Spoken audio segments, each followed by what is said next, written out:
नमस्कार दोस्तों, motivational banker में आपका स्वागत है। दोस्तों, हमें आपके लिए जेआईबी, सीआईबी और प्री प्रमोशन का वन स्टॉप सॉल्यूशन। फ्रेंड्स, इस वीडियो में हम बासल नॉर्म्स को सिंप्लीफाई करेंगे। सिंप्लीफाई करने से मतलब क्या है? सिंप्लीफाई करने से मतलब यह है कि बासल नॉर्म्स को समझेंगे कि बासल नॉर्म्स क्या होते हैं, कौन इशू करता है, कौन कौन सी रिस्क है बासल नॉर्म में, कितना परसेंट हमको कैपिटल मेंटेन करनी होती है। सारी चीजें हम एमसीक्यू के माध्यम से समझेंगे, तो आपके दोनों पर्पज पूरे हो जाएंगे। एक तो आपको एमसीक्यू मिल जाएंगे और दूसरा आपको बासल नॉर्म्स भी समझ में आ जाएगा। तो चलिए शुरुआत करते हैं। पहला क्वेश्चन लेते हैं। Basel norms are issued by which organization? IMF, World Bank, BIS और आरबीआई। देखिए, BIS is the right answer. आप आंसर में देख रहे होंगे बीआईएस क्या है? Bank for International Settlement. BIS की फुल फॉर्म है Bank for International settlement.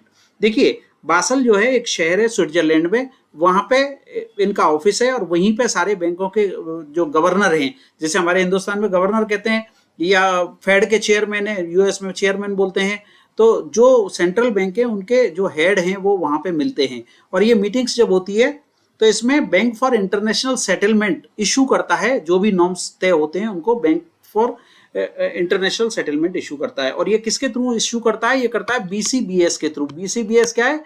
Basal Committee on Banking Supervision. इसके थ्रू ये नॉर्म्स इशू करता है। तो करेक्ट आंसर आपका क्या आ गया? BIS, that is Bank for International settlement.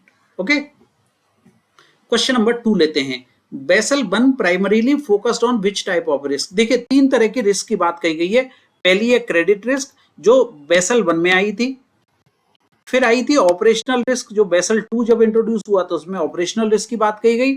और जब बेसल 3 आया तो उसमें मार्केट रिस्क की बात कही गई। तो यहाँ पे बेसल 1 में आंसर आएगा आपका क्रेडिट। प्राइमरीली तो क्रेडिट की बात करते थे ना, उस टाइम डिपॉजिट और क्रेडिट हुआ करते थे, तो क्रेडिट रिस्क की बात कही गई थी बेसल 1 में। ओके, चलिए नेक्स्ट क्वेश्चन लेते हैं। What is the minimum CRAR, capital to risk adjusted ratio under Basel 3 as prescribed by RBI? देखो, आरबीआई यूं तो बासल कमेटी ने 8% के नॉर्म्स दिए थे, परंतु हिंदुस्तान में हम थोड़ा कंजर्वेटिव अप्रोच रखते हैं। तो हिंदुस्तान में जो हमारी सेंट्रल बैंक है दैट इज आरबीआई। आरबीआई ने कहा हम 8% नहीं 9% रखेंगे। इसके अलावा ने इन्होंने 2.5% का बफर भी रखा, कैपिटल कंजर्वेटिव बफर भी रखा। तो टोटल जो CRAR था वो था 11.5%। What is the minimum CRAR? यानी 9 + 2.5%, दैट इज 11.5%। ओके, चलिए नेक्स्ट क्वेश्चन लेते हैं। Basel 2 introduce which of the following की कंसेप्ट? बेसल 2 में कौन सा की कंसेप्ट इंट्रोड्यूस हुआ? Capital conservative buffer? नहीं। 3 पिलर्स, काउंटर साइक्लिकल बफर और लिवरेज रेशियो। देखिए, बासल 2 जो आया उसमें 3 पिलर्स के बारे में बात कही गई। 3 पिलर कौन से थे? पिलर 1 में बात कही गई मिनिमम कैपिटल रिक्वायरमेंट के, कितनी कैपिटल होनी चाहिए बैंकों के पास में। दूसरे पिलर 2 में बात कही गई सुपरवाइजरी रिव्यू के बारे में कि ये प्रोसेस किस तरह से होगा। और थर्ड पिलर में बात कही गई market disclosure and market discipline के बारे में। जब बासल 3 आया तो इसको एनहेंस कर दिया गया, तीनों को। Enhance minimum capital requirement, enhance minimum capital and liquidity requirement, फिर एनहेंस सुपरवाइजरी रिव्यू, और थर्ड पिलर में बात कही गई enhance risk disclosure and market discipline. तो ये बासल 2 के ऊपर क्वेश्चन था कि बासल 2 में किस कंसेप्ट पे बात की गई। तो यहाँ आंसर आएगा 3 पिलर्स के बारे में बात की गई। ओके, क्वेश्चन नंबर 5 लेते हैं। The 3 pillars of basal 2 include all except. कौन कौन से हैं 3 पिलर? अभी हमने बात की, मिनिमम कैपिटल रिक्वायरमेंट की बात कही गई, सुपरवाइजरी रिव्यू की बात की गई और मार्केट डिसिप्लिन की बात कही गई। इंटरेस्ट रेट पॉलिसी का इससे कोई लेना देना नहीं है। तो करेक्ट आंसर क्या आ गया? Interest rate policy. Question number 6 लेते हैं। Which component is not part of the tier 1 capital? Tier 1 capital का कौन सा इसमें से पार्ट नहीं है? पेड अप कैपिटल टीयर 1 में आती है, डिस्क्लोज रिजर्व टीयर 1 में आते हैं, रिटेन्ड अर्निंग टीयर 1 में आती है, रिवैल्यूएशन रिजर्व टीयर 1 में नहीं आता है। तो करेक्ट आंसर है इसका रिवैल्यूएशन रिजर्व। ठीक है, चलिए नेक्स्ट क्वेश्चन लेते हैं। Question number 7। Basel 3 was introduced in response to which of the global event? देखो, 2008 में ग्लोबल फाइनेंशियल क्राइसिस हुआ था। इसके बाद में 2010 में बासल 3 को लाया गया। तो एशियन फाइनेंशियल क्राइसिस नहीं था, .com बबल तो 2000 में आया था। ग्लोबल फाइनेंशियल क्राइसिस इसका करेक्ट आंसर है। तो 2008 में जो लेमन ब्रदर्स वाला क्राइसिस हुआ था वो 2008 का क्राइसिस है। उसके बाद में 2010 में बासल 3 नॉर्म्स लाए गए थे। Okay, what does CCB stand for? CCB के बारे में अभी हमने बात की है, कैपिटल कंजर्वेटिव बफर। सीसीबी का मतलब क्या है? Capital conservative buffer. तो सीसीबी का फुल फॉर्म क्या है? क्रेडिट कंट्रोल बफर नहीं, कैपिटल कंट्रोल बफर नहीं, काउंटर साइक्लिकल बफर नहीं, और कैपिटल कंजर्वेटिव बफर यस। तो सीसीबी के फुल फॉर्म क्या है? Capital conservative buffer. अब बात करते हैं क्वेश्चन नंबर 9 की। Which Basel norm introduce operational risk? देखो मैंने अभी आपको बताया था बासल 1 में कौन सी रिस्क आई थी? Credit risk. बासल 2 में आई थी ऑपरेशनल रिस्क, और बासल 3 में आई थी मार्केट रिस्क। तो यहाँ करेक्ट आंसर क्या हो गया? Basel 2 is the right answer. Basel 2 में ऑपरेशनल रिस्क के बारे में बात कही गई। अब आते हैं क्वेश्चन नंबर 10 पे। What is the minimum leverage ratio under Basel 3? Basal 3 में लिवरेज रेशियो की बात की गई कि कम से कम 3% लिवरेज रेशियो बैंकों के पास में होना चाहिए। तो लिवरेज रेशियो का फॉर्मूला क्या है? Tier 1 capital. टीयर 1 कैपिटल को जब टोटल एक्सपोजर से डिवाइड करेंगे तो आपका लिवरेज रेशियो आ जाएगा। बैंक की जितनी भी टीयर 1 कैपिटल है, जब उसमें उसको डिवाइड करेंगे किससे? Total exposure of the bank. Bank का टोटल एक्सपोजर यानी एडवांसेस उसका कितना है, उससे जब डिवाइड करेंगे तो आपका लिवरेज रेशियो आ जाएगा। ठीक है। क्वेश्चन नंबर 11 लेते हैं। Which capital is considered most reliable under Basel norms? Basel norm में किस कैपिटल को सबसे ज्यादा, which capital is considered most reliable under Basel norm? Tier 1 capital, tier 2 capital, tier 3 capital और सप्लीमेंट्री कैपिटल। टीयर 1 कैपिटल जो है उसको core capital माना जाता है, इसलिए उसी को मोस्ट रिलायबल कैपिटल माना जाता है, जो 7% होती है। इंडियन नॉर्म्स के हिसाब से बात कर रहा हूं, और बीएस के हिसाब से बात करेंगे तो 6% आएगा। ठीक है, क्योंकि 8 में 6% आएगा और 9 में 7% आएगा। क्लियर है? तो tier 1 is the most reliable और core capital. Which of the following is not included in capital adequacy calculation? Capital adequacy calculation जब करते हैं तो इनमें से क्या नहीं आता? टीयर 1 कैपिटल आती है, ठीक है, न्यूमरेटर में टीयर 2 कैपिटल आती है और मार्केट रिस्क भी आती है। इंटरेस्ट रेट के बारे में इसमें कोई भी बात नहीं कही गई है, तो interest rate on deposit is not part of the capital adequacy calculation.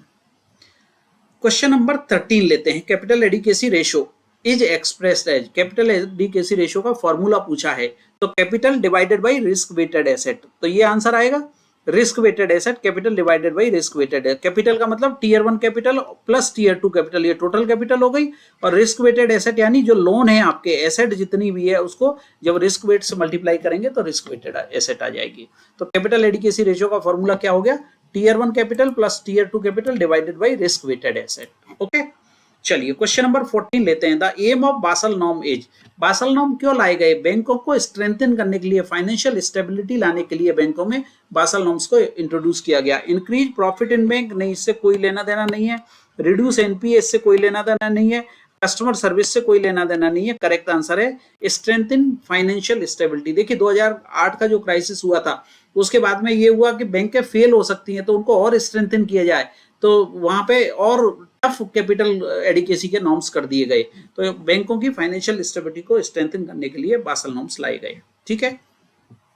Under Basel 3 bank must maintain which buffer in good times? जब अच्छा समय होता है, आपकी इकोनॉमी बहुत बढ़िया कर रही होती है, तो आपको कैपिटल कंजर्वेटिव बफर को मेंटेन करना है, जो है 2.5%। क्लियर है? 9% प्लस 2.5%। हमने कैपिटल एडिकेसी रेशियो की बात की थी, कितना होता है? जनरली 9% होता है, और बफर को मिला देते हैं तो ये हो जाता है 11.5%। क्लियर है? तो कैपिटल कंजर्वेटिव बफर जो है उसको मेंटेन करना है when good times is there, जब इकोनॉमी अच्छा काम कर रही हो। Which of the following is a risk weighted asset? देखो इनमें से कौन सी रिस्क वेटेड एसेट है? पहले तो आप देखिए इसमें से एसेट कौन सी है। कैश एसेट नहीं है, गवर्नमेंट सिक्योरिटीज एसेट नहीं है, गोल्ड भी एसेट नहीं है। लोन जो हमारा पोर्टफोलियो है वो एसेट आता है, बैलेंस शीट में इसको हम एसेट मानते हैं। ठीक है, तो personal loan is a risk weighted asset. Personal loan पे रिस्क वेटेड एसेट कितना है? 125 से 150% के बीच में चलता रहता है। तो ये जो है आपकी रिस्क वेटेड एसेट है। अब देखिए अगला क्वेश्चन क्या है। Under Basel 3 what does LCR stand for? LCR का फुल फॉर्म पूछा है, लिक्विडिटी कवरेज रेशियो। और लिक्विडिटी कवरेज रेशियो कैसे निकालते हैं, मैंने फॉर्मूला दिया है। Unencumbered high quality liquid asset, आपके पास लिक्विड हाई क्वालिटी की लिक्विड एसेट होनी चाहिए जिन पे किसी भी तरह का इनकम्बरेंस नहीं हो। और कितने दिन की होनी चाहिए? 30 दिन के आउटफ्लो के लिए। कई बार ऐसा होता है ना, बैंक के कोऑपरेटिव बैंक फेल हो जाती हैं, तो आरबीआई उन पे रेस्ट्रिक्शन लगा देता है कि 5,000, 10,000, 50,000 से ज्यादा एक दिन में विड्रॉ नहीं कर सकते कस्टमर्स के लिए। तो 30 दिन तक उसमें आउटफ्लो हो सकता है, ऐसा आरबीआई मानता है। मीनवाइल आरबीआई इंटरवीन कर देता है और 30 दिन के पहले ही उसको कंट्रोल कर लेता है सिचुएशन को। तो आरबीआई का कहना है कि कम से कम 30 दिन के आउटफ्लो के लिए आपके पास में हाई क्वालिटी लिक्विड एसेट होनी चाहिए, और वो लिक्विड एसेट अनएनकम्बर्ड होनी चाहिए, यानी उन पे किसी भी तरह का इनकम्बरेंस नहीं होना चाहिए। तो लिक्विडिटी कवरेज रेशियो का फॉर्मूला मैंने आपको दे दिया। एलसीआर का फुल फॉर्म है लिक्विडिटी कवरेज रेशियो। अब लेते हैं क्वेश्चन नंबर 18 को। The purpose of LCR is to ensure that short term liquidity, बैंकों के पास हाई क्वालिटी लिक्विड एसेट होनी चाहिए 30 दिन के आउटफ्लो के लिए, यानी कि बैंक के पास में शॉर्ट टर्म लिक्विडिटी होनी चाहिए। तो लॉन्ग टर्म क्रेडिट गलत है, एनफ कैपिटल गलत है, हाई प्रॉफिट्स गलत है, short term liquidity is the right answer. ठीक है, चलिए क्वेश्चन नंबर 19 लेते हैं। Which Basel norm is currently implemented in India. तो अभी बेसल 3 चल रहा है इंडिया में, बेसल 4 तो अभी आया ही नहीं है, 1 और 2 पुराना हो गया है, तो अभी बेसल 3 कंटिन्यू है। तो कौन सा करेंटली इंप्लीमेंटेड है इंडिया में? बेसल 3। और ये कब आया था? 2010 में।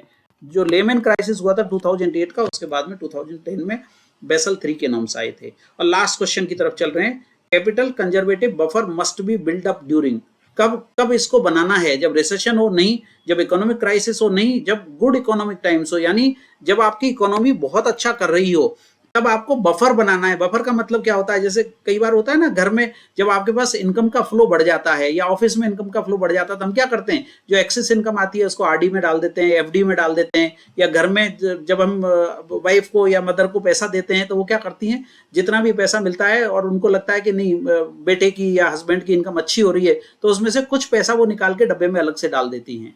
तो that is good time. Economic good time जब होता है, यानी इकोनॉमी जब अच्छा कर रही हो, उस टाइम में बफर मेंटेन करना चाहिए, यानी कि एक्स्ट्रा पैसा जो हो उसको एक साइड में रख देना चाहिए। तो ये 2.5% का जो बफर की हमने अभी बात की थी, वो यहाँ पे यही बात हो रही है।